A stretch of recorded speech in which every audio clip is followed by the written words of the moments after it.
Okay, hi guys, I'm just going to go over what we went over in our new member meeting, so this way you can share all that information with your parents. So if you go to www.billhighway.com, you can go and you'll click login, which is going to be up here in some kind of corner, and you'll get to this page and you have a username, which is the email associated with your account. That's probably your Oregon email, and your password that you have already set up. If you're new to Bill Highway and you need to set up an account, you guys should already have done that by November 5th, so that way when I send you your bill, you can log in. But this is where you'll activate your account. If you did not activate your account, and let's say you just want to make a payment, what you can do is go to this Pay Now option and just click here, and you can put in your Oregon email address, and every single month you're going to be getting an email from Bill Highway. So this is my email, and I got this bill. I sent it to my mom on October 8th, but I got it on August 8th, and I got it on August 5th, because you'll get an email every August 5th, or every 5th of every month. And if you scroll down, this is basically saying like your statement's now available, it's from Bill Highway, and here is my account number. Don't share that, but that's my account number. And if I go and I copy that number and I put it in here, I can log in and I'll just have a Pay Now option. So I'm going to go back and I'm going to log in to my account.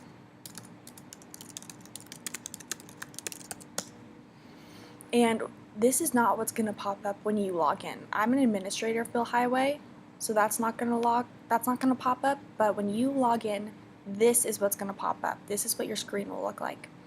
So I have a zero balance because I've already paid, but if, let's say, I were to have to pay part of my payment plan, which is like $1,000 for living in, right here it'll say like $1,000, and then right here there's going to be a little hyperlink that says View Details.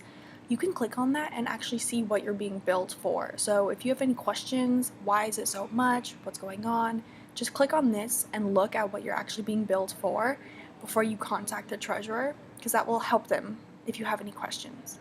So normally what you do is you would click on Pay Current Amount Due, and you would click on that's how much you're going to pay, and then you're going to go to Next. But since I don't owe anything, I have to do something else so that I can get to the next page. So let's say I want to credit my account, and I have $700 in my bank account right now that I'm not going to have in a month.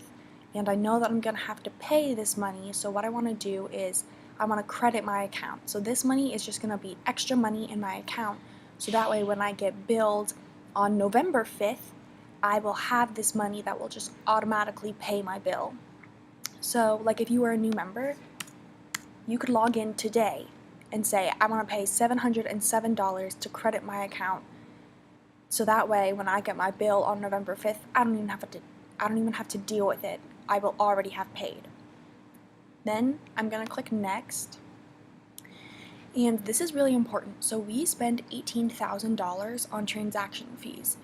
To put that into perspective, our entire event budget for the year is $32,000. So we could almost pay for an entire year's worth of events. That's Sapphire Ball, Spring Fling, Barn Dance, all that fun stuff that you guys get to do with the transaction fees that we spend. And there's a really easy way to not spend those transaction fees, and that's if you drop down and you click Echeck instead of debit or credit card. If you have any kind of account with a bank, you can use Echeck. You don't have to have a checking account. So like in my case, I only have a savings account with a bank, so I can still use my savings account to pay with Echeck, because all I really need is a routing number and an account number associated with my name. You don't need a check number. You don't even need checks. But the really important thing that you know is that when you click on Echeck, it's going to take the $707 directly from your account that day. So if you don't have $707 in your account at that moment, don't use Echeck. Also, a debit card will do the same thing, but it'll take a few days to do that. So you could just wait a few days and then pay with Echeck. I'll waive your late fee if that's what you're trying to do. But if you need to like wait and like maybe pay off this $707 over a couple months, that's when you would use a credit card. So you would charge it to your credit card, and then you would get a bill at the end of the month that includes this $707, and then you would pay off your flat fee for that bill. If you have a credit card, you'll know what that is. But if you don't have a credit card, then you aren't receiving a bill monthly from your credit card company, and so you should just pay with Echeck if you have this $707 in your account that day. So you'll just put in, my name's Kaki Anderson, I'll put that in. This is an optional field, so just don't put anything in there. Just leave that blank. Then my routing number, then my account number, then I'll re-enter my account number. Then I go to next. What will happen is it'll say, are you going to agree to these terms? You can type in another email for your payment confirmation, and then you'll click send, and then you'll be done. And that's it. Super easy.